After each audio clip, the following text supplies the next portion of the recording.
তোমরা কমেন্টে জানাও হিমালয়ান আর অ্যাডভেঞ্চার একসঙ্গে দেখতে চাও কিনা।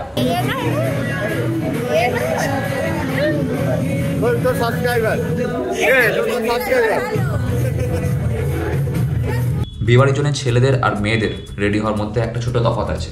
হেলমেট, প্রপার রাইডিং গিয়ার্স সমস্ত কিছু ছিল, এরপরও ঠিক কি কারণের জন্য চালান এসছে সেটা ভাই আমার কাছে ক্লিয়ার নয়। সেই 7টা 15 সময় ক্যাব বুক করেছিলাম, এখন 9টা 15 বাজে, এখন এসে পৌঁছালাম।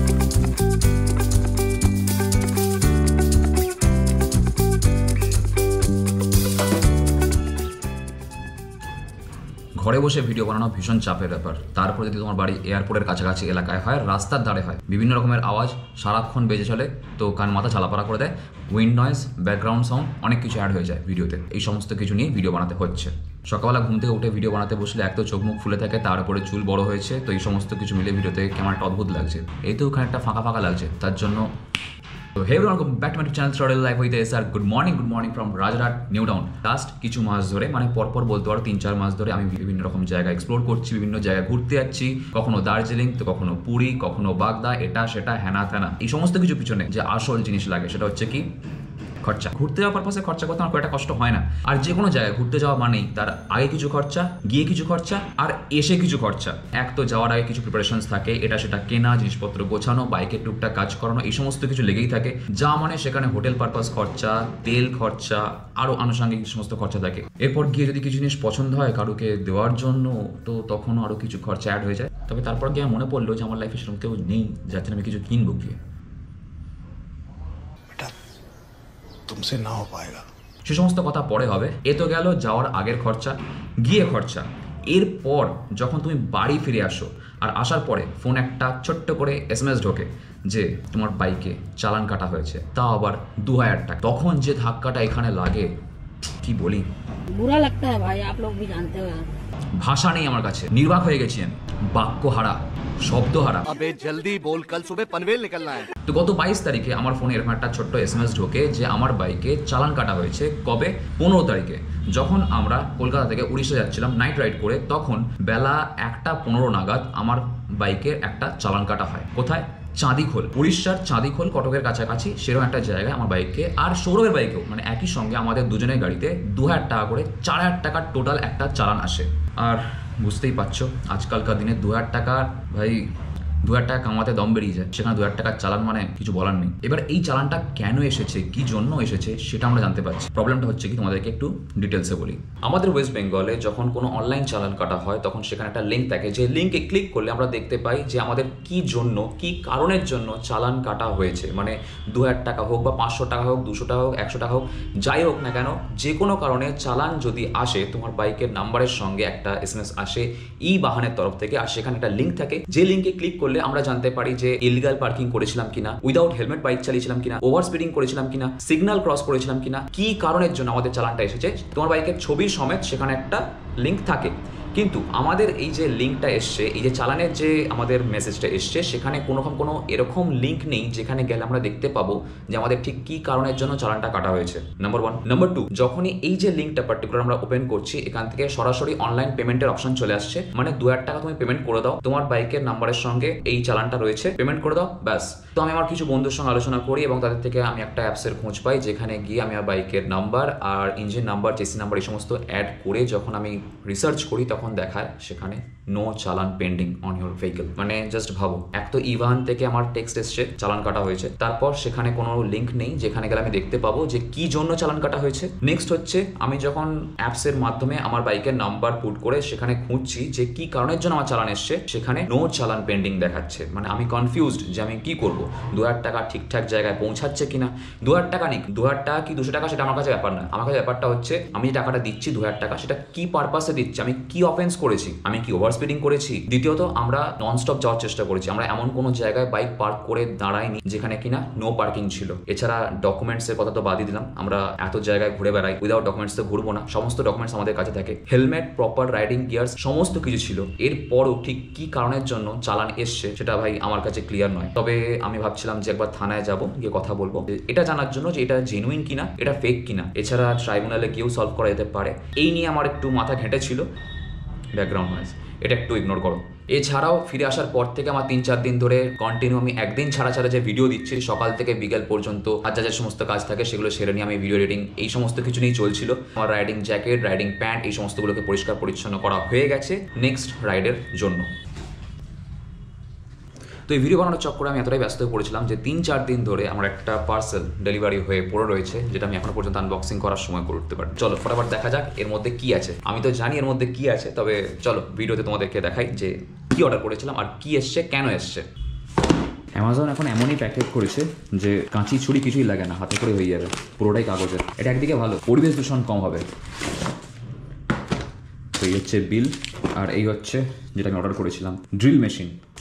বাক্স খানিকটা এরকম খোলে হচ্ছে এখান দিয়ে, তো এগুলোই দেয়ালে ফুটো করবে। এই একটা ম্যানুয়াল, এখানে অনেক কিছু লেখা রয়েছে যেটা কোনোদিন আমি পড়বো না, এত পড়লে তো বিদ্বান হয়ে যাবো না। এরপর রয়েছে হচ্ছে আসল জিনিস, খুব বেশি বড় নয়, আমি একটু কম্প্যাক্ট সাইজেরই অর্ডার করেছিলাম, তবে ভারী আছে, 800 থেকে 1 কেজি হবে। এছাড়া রয়েছে হচ্ছে এটা দিয়ে টাইট দিতে হয়, আর এটা হচ্ছে ওয়ারেন্টি কার্ড। কোথাও কিছু লুজ ফুজ থাকলে ছিটকে মুখে এসে লাগে, ভাই দরকার নেই, পরে দেখবো, আগে ইউটিউব থেকে শিখে নিতে হবে কীভাবে ইউজ করতে হয় অ্যাকচুয়ালি। আজকে সন্ধ্যাবেলা একটা ইনভিটেশন রয়েছে, শুভদার বিয়ের ইনভিটেশন, মানে আজকে হচ্ছে রিসেপশন। তো সেখানে তো আর এইরকম চুল নিয়ে যাওয়া যায় না, তো এখন গিয়ে সেলুনে চুলটা একটু কাটিং কুটিং করে আসি, তারপর আবার তোমাদের সঙ্গে দেখা হচ্ছে। বেলা করে লাভ নেই, সেলুনে ভিড় হয়ে যাবে। চলো। বিয়েবাড়ির জন্য ছেলেদের আর মেয়েদের রেডি হওয়ার মধ্যে একটা ছোটো তফাৎ আছে। মেয়েরা ঘন্টা 2-3 ধরে মেকআপ করে, আর ছেলেরা জাস্ট একটু ঘুমিয়ে নেয়, তাতে করে কী হয় মুখ চোখটা ফ্রেশ হয়ে যায়, বিয়েবাড়ি থেকে ছুঁই ভালো ওঠে। বাদ বাকি আমি তো রেডি হয়েই গেছি, দেখা যাক সৌম্যজিৎ কখন ফোন করে। সৌম্যজিতের হয়ে গেলেই তারপর আমি বাকি ব্লেজার পরে বেরিয়ে যাবো। আলমারির দিকে ঘাঁটা হয়ে পড়ে রয়েছে, ওটা এসে গোছাবো, যা হবে এসে দেখা যাবে। 6:14 ঘড়িতে রেডি। 6:15 থেকে 7:30 বাজে, এখনও সৌম্যদাদার হয়নি। তোমাকে ফোন করার চক্রে ফুটেজ নেওয়া হলো না। আরে সেই থেকে রাস্তায় জ্যাম, আমরা বেরিয়েছি সেই কখন, এখন কটা বাজে? বাজে হচ্ছে 8:10, 20 মিনিটের ওপর লেগে গেল। 8 ঘন্টা। তারপরে হচ্ছে আমি ওখানে টোটো বুক করলাম, তারপরে বললো আসছি, তারপর দুই ক্যান্সেল, আবার বুক করলাম, সে বললো না যাবো না, তারপরে দেখি আবার রিস্কেডিউল আর টাইম। ফাইনালি আমরা পৌঁছে গেছি দত্তপুকুরে, আর এখন বাজে হচ্ছে 9:15। সেই 7:15 সময় ক্যাব বুক করেছিলাম, এখন 9:15 বাজে, এখন এসে পৌঁছালাম। ক্যাব আসছিল প্রায় আধ ঘন্টার পর। আধ ঘন্টা আমি দাঁড়িয়েছিলাম বাড়ির সামনে, আর সমু উঠেছিল হচ্ছে এয়ারপোর্ট থেকে। গোটা রাস্তা জ্যাম, জ্যাম তো জ্যাম, জ্যাম আর কাটে না। কোলাঘাট পৌঁছে যেত, কোলাঘাট কি আরো দূরে পৌঁছে যেতাম হয়তো। পইতে লোকে কলেজ থেকে কি কি শেখে, পড়াশোনা করে, কেউ প্রেম করে। আমি কলেজে একটা জিনিস শিখেছি, সেটা হচ্ছে বিয়ে বাড়িতে যখন যাবে তখন গিফটের বাক্স বড় হতে হবে, আর তার সঙ্গে যদি ভারী হয় তাহলে তো আরো ভালো। সোনার সোহাগা, আর কালারটাও খানিকটা সোনালি কালারের। চলো সৌম, আমরা কেন আনলাম না অ্যাডভেঞ্চার 250, 390 ছড়াছড়ি এখানে ভাই, আমাদের গুলো বাকি গেল কেন তাহলে? বলছি কারোর সঙ্গে পরিচয় হয়ে যেতে পারে।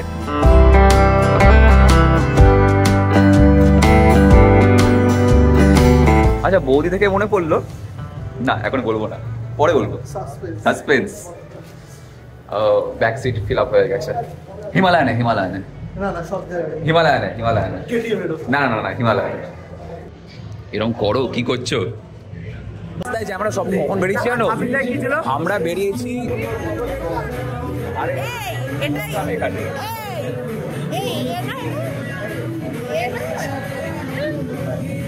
সাবস্ক্রাইবার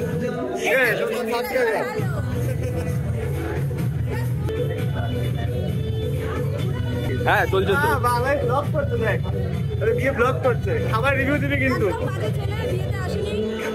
আমি আর সাবস্ক্রাইব করব না, আমি এখানে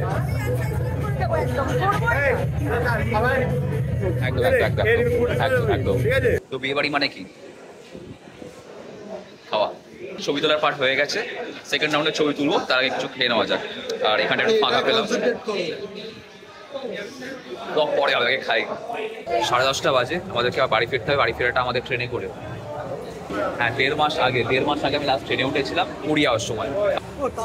গত বছর হ্যাঁ, সেই বন্দে ভারত, সেই আমরা দুজনে বন্দে ভারত উঠেছিলাম। বলতে পারো দার্জিলিং মেল বন্দে ভারত, সিকিম যাওয়ার সময়।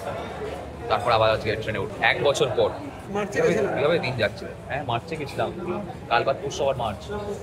মার্চে আমাদের বড় ট্রিপ হয়, এবারে তো মার্চে গিয়ে ট্রিপ হয়। আমি তো বলছি সৌম্যকে অনেকদিন ধরে যে চলো চলো একটা বড় ট্রিপ হোক, ওয়েস্ট বেঙ্গলের বাইরে হোক। একটা শিগগিরই একটা বড় ট্রিপ আসছে, সাসপেন্স। কোথায় তোমরা কমেন্টে জানাও হিমালয়ান আর অ্যাডভেঞ্চার একসঙ্গে দেখতে চাও কিনা। তোমাদের যদি কমেন্ট বেশি থাকে তাহলে হয়তো রাজি হতে পারে, আমার কথা তো হচ্ছে না, তোমরা ব্যবস্থা করো। বাকি চলো খাওয়া দাওয়া করে একদম একদম একদম। এই তো এখনো পর্যন্ত যেটুকু ঠুসেছি ভালো।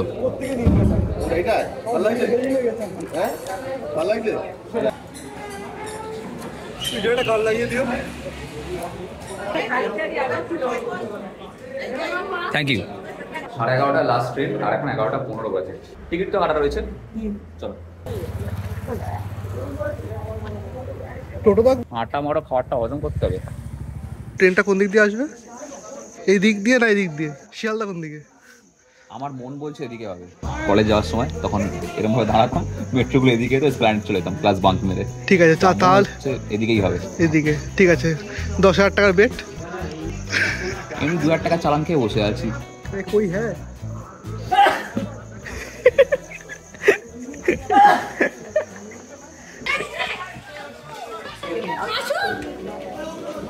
তো ফাইনালি আমরা যে বেটটা লড়েছিলাম সেই বেটটা আমি হেরে গেছি, সৌম্য জিতে গেছে। ট্রেন এদিকেই যাচ্ছে। তাহলে কি হলো? 10,000 টাকা আমাকে দেবে, ঠিক আছে? না এমন কোনো কথা ছিল না। হ্যাঁ কে আমি চিনি না। चीटिंग करता है तू। একটা স্বপ্ন ছিল দৌড়ে দৌড়ে ট্রেনে উঠবো, আজ সেই স্বপ্ন পূরণ হয়েছে। চলো ভাই চলো আবার দেখা হবে। একদম আর প্ল্যানটা হচ্ছে তো হবে। মার্চে কিন্তু আমাদের বেরোনোর কথা। গত বছর সিকিম হয়েছিল, এটুকুনি বলবো। বাকি এবার দেখা যাক কি হয়। চলো ভাই। একদম। না আমার আইডিয়া নেই, আমি এখান থেকে কোনোদিন যাইনি এখন। মানে কি হবে বলতে চাচ্ছো? হেঁটে নাকি? মানে টোটোতেই কতক্ষণ লাগবে? টোটোতে তুমি 1 নম্বর এয়ারপোর্ট যেতে কতক্ষণ লাগবে? কতক্ষণ লাগবে গো? 15 মিনিট। 10-15 মিনিট। 10 মিনিটের মধ্যে। আর ওখান থেকে তারপর দেখা যাক কি পাই। এয়ারপোর্ট থেকে পেয়ে যাবো আশা করছি। ওখানে কোথায় যাবেন? আমি চিনার পার্ক। ওই তো বাস আর শাটল তো আছে। বাস এখন পাওয়া যাবে না, শাটল আছে। বাস পাবে না। না পেলে হেঁটে মেরে দেবো পাড়া। হেঁটে হেঁটে এই ছোট্ট জাস্ট জোকিং। তো র্যাপিডো দেখা কতক্ষণে আসে। অলরেডি একটা বুক করেছিলাম, সেটা ক্যান্সেল করে দিল, আর এটা হচ্ছে সেকেন্ড টাইম আমার বুকিং। তো ফাইনালি নপাড়া চলে এসেছি, আর এখন বাজে হচ্ছে 1:05। আর এনার্জি নেই ভাই, বাড়ি যাই ঘুমাই, কালকে সকালে আবার কথা হচ্ছে। এখনো পর্যন্ত জীবনের 25-26টা বসন্ত পার করে ফেলেও আজ অব্দি এই প্রথম আমার রাত্রিবেলা 1টার পর বাড়ি ফিরলাম, তার উপরে বিয়ে বাড়ি খেয়ে। দেখা যাক এরপর কোথায় যাওয়া যায়, সবটা তোমাদের সঙ্গে শেয়ার করবো, তবে আজকের এই ভিডিওতে নয়। আবার দেখা হচ্ছে খুব শীঘ্রই তোমাদের সঙ্গে নেক্সট ব্লগেতে। আর চালানটা আমি খোঁজ নিলাম, ওটা আমাকে পেমেন্ট করতেই হবে, কিছু করার নেই। যদি তোমাদের কোনো ওপিনিয়ন থাকে তাহলে সেটা অবশ্যই কিন্তু কমেন্টের মধ্যে জানিও, যে কি করা যেতে পারে বা কি করা যেতে পারতো, বা কেন এটা হয়েছে, আর তোমাদের সঙ্গে কারোর হয়েছে কিনা। আমাকে একজন কমেন্টে জানিয়েছিলে পুরীর যাওয়ার ভিডিওতে যে 7,000 টাকার চালান এসছে। ভাই সেখানে তো আমাদের দুজনের মিলিয়ে 4,000 টাকা। এটুকুই বলার ছিল, তোমাদের সঙ্গে শেয়ার করার ছিল। আজকে ভিডিওটা যদি ভালো লেগে থাকে তাহলে মনে করে লাইক করে দিও, চ্যানেলটাকে সাবস্ক্রাইব করে দিও, পাশে বেল আইকনটা অবশ্যই বাজিয়ে দিও, যাতে আমাদের নেক্সট ব্লগ আসলে নোটিফিকেশন পেয়ে যাও। দেখা হচ্ছে খুব শীঘ্রই তোমাদের সঙ্গে পরের ভিডিওতে। Till then stay safe, take care, চলো বাই। ধরো আছে। আর ধরো না, তুমি ধরো না, দিচ্ছি না তোমাকে।